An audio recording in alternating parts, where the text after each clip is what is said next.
제21장. 이스라엘 사람들이 미스바에서 맹세하여 이르기를, 우리 중에 누구든지 딸을 베냐민 사람에게 아내로 주지 아니하리라. 백성이 베델에 이르러 거기서 저녁까지 하나님 앞에 앉아서 큰 소리로 울며 이르되, 이스라엘의 하나님 여호와여, 어찌하여 이스라엘에 이런 일이 생겨서 오늘 이스라엘 중에 한 지파가 없어지게 하시나이까? 하더니 이튿날에 백성이 일찍이 일어나 거기에 한 제단을 쌓고 번제와 화목제를 드렸더라. 이스라엘 자손이 이르되, 이스라엘 온 지파 중에 총회와 함께하여 여호와 앞에 올라오지 아니한 자가 누구냐? 이는 그들이 크게 맹세하기를 미스바에 와서 여호와 앞에 이르지 아니하는 자는 반드시 죽일 것이라 하였습니다. 이스라엘 자손이 그들의 형제 베냐민을 위하여 뉘우쳐 이르되, 오늘 이스라엘 중에 한 지파가 끊어졌도다. 그 남은 자들에게 우리가 어떻게 하면 아내를 얻게 하리요? 우리가 전에 여호와로 맹세하여 우리의 딸을 그들의 아내로 주지 아니하리라 하였도다. 이스라엘 지파 중 미스바에 올라와서 여호와께 이르지 아니한 자가 누구냐? 하고 본즉 야베스 길르앗에서는 한 사람도 진영에 이르러 총회에 참여하지 아니하였으니 백성을 계수할 때에 야베스 길르앗 주민이 하나도 거기에 없음을 보았습니다. 회중이 큰 용사 12,000명을 그리로 보내며 그들에게 명령하여 이르되, 가서 야베스 길르앗 주민과 부녀와 어린아이를 칼날로 치라.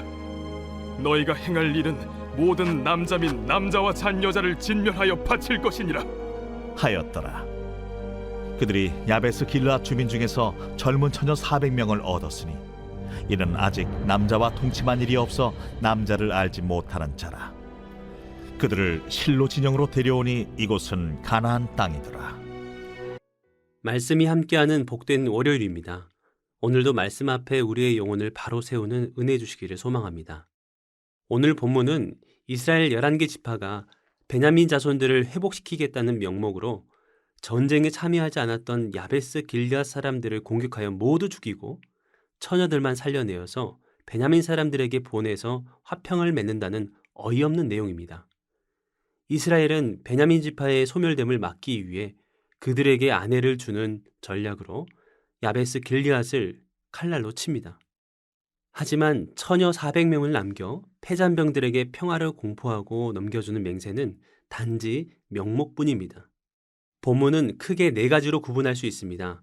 곧 미스바의 첫 번째 맹세, 길르앗 야베스를 향한 두 번째 맹세, 야베스 주민들의 학살, 여전히 해결되지 않은 문제 등입니다. 이스라엘 사람들이 미스바에서 맹세하여 이르기를, 우리 중에 누구든지 딸을 베냐민 사람에게 아내로 주지 아니하리라. 내전이 끝난 후에 이스라엘 연합군이 패배한 베냐민 사람들을 향한 맹세의 내용으로 그들의 딸을 베냐민 자손들에게 출가시키지 않겠다는 것입니다. 그들은 당시 그 맹세가 그렇게 무모한 것인 줄을 몰랐을 것입니다. 이로써 더 비극적인 일들이 일어나고 무모한 납치극이 발발하기 때문입니다. 그 맹세로 길르앗 주민들을 죽이기로 또다시 맹세한 일이 일어난 것입니다. 맹세가 또 다른 맹세를 불러온 것입니다. 이스라엘 11개 지파가 그처럼 맹세한 것은 여러 가지 이유가 있겠지만 무엇보다도 이스라엘 공동체의 결속력 때문일 것입니다. 전쟁은 참혹한 것입니다. 죽기 아니면 살기입니다. 따라서 누구나 피하고 싶은 것이 전쟁입니다. 그러나 이러한 경우 하지 않을 수 없습니다. 하나님의 거룩한 백성으로서 악을 제거해야 하기 때문입니다. 이 목적을 위해선 모든 지파들이 일치 단결해야 합니다. 열에는 오히려 베냐민 족속을 동조하는 것과 마찬가지이므로 단호히 그런 맹세를 했을 것입니다. 그러나 그들은 순수하게 야베스 길르앗을 응징하지 않았습니다. 야베스 길르앗은 갓 지파에 소속된 성읍으로서 요단강 동쪽 길르앗 땅에 있습니다. 그곳은 현재 갈릴리 바다 남쪽 요단강의 지류인 와디 엘 야비스 근처라고 합니다. 그 성은 크지 않았던 것 같습니다. 12,000명의 군사가 쉽게 점령했고 처녀가 400명 정도였기 때문입니다. 그들은 무력으로 1차 침공했을 뿐 그 성읍을 완전히 파괴시킨 것 같지는 않습니다. 도망했던 자들과 살아남은 자들이 돌아와 다시 그 성을 재건했기 때문입니다. 훗날 사울 왕이 그의 세 아들과 함께 블레셋과의 전쟁에서 전사했을 때 목숨을 걸고 그 시신들을 모셔 장례를 치른 자들이 바로 그 후손들입니다. 사울 왕은 베냐민 지파로 그때 길르앗과 베냐민이 피로 결연되었기 때문입니다. 맹세는 고대 서남아시아에서 약속을 보증하는 표로 맹세의 당사자들은 신을 증인으로 삼거나 특별 상벌 조항, 예를 들어 저주나 징계를 근거로 지켜지도록 한 것입니다. 히브리인들은 그것이 여호와 앞에서 행해진다는 점에서 더욱더 신실하게 지켜야 하는 것이죠. 따라서 맹세는 함부로 해서는 안 되며 이를 어기면 하나님의 이름을 모욕하는 것으로 간주되어 마땅히 벌을 받아야 합니다.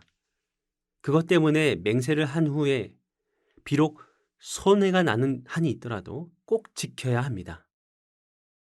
베냐민 지파를 소탕한 이스라엘 연합군이 그들의 딸을 베냐민 잔당에게 주지 않는 것은 바로 그들이 여호와 앞에서 맹세를 했다는 배경 때문입니다. 그렇다면 길르앗 야베스 사람들은 남녀노소를 막론하고 모조리 진멸시켜야 합니다. 왜냐하면 미스바 총회에서 전쟁에 참여하지 않는 자들을 반드시 죽일 것이라고 스스로 여호와 앞에서 크게 맹세했기 때문입니다. 그러나 처녀 400명을 살립니다.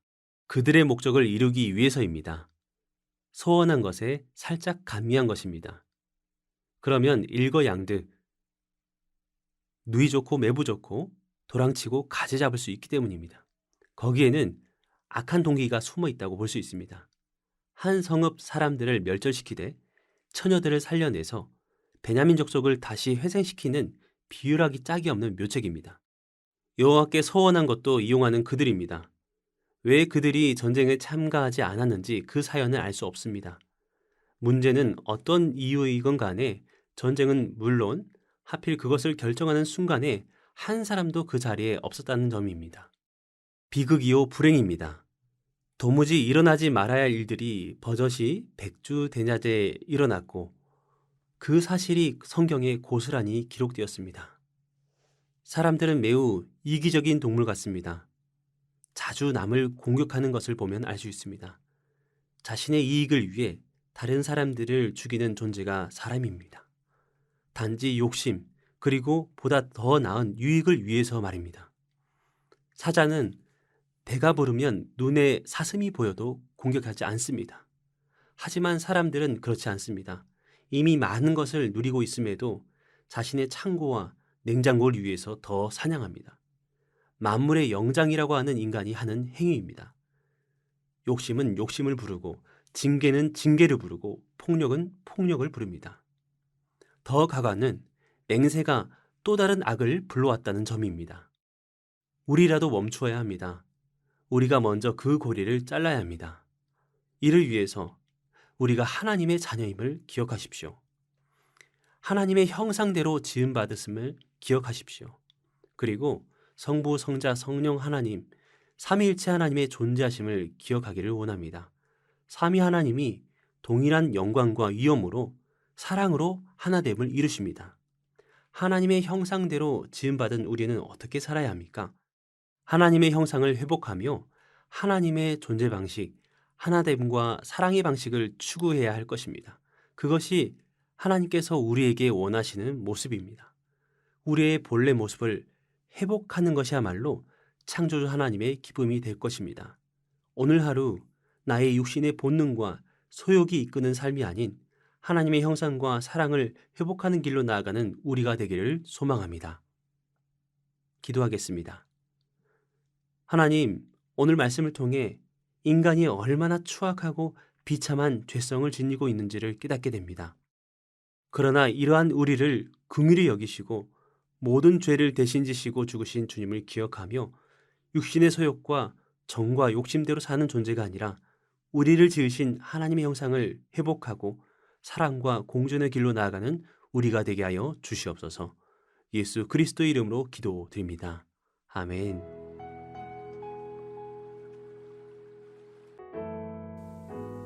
일 오심 기도. 하루 5번 마음을 다해 드리는 기도. 나는 죽었습니다. 제가 주인이 아니고 예수님이 저의 주인이십니다. 예수님은 십자가에서 죽으시고 부활하셨습니다. 부활하신 예수님을 가슴으로 만나서 따라가며 간증합니다. 사랑하는 가족과 함께 영광스런 승리를 노래합니다.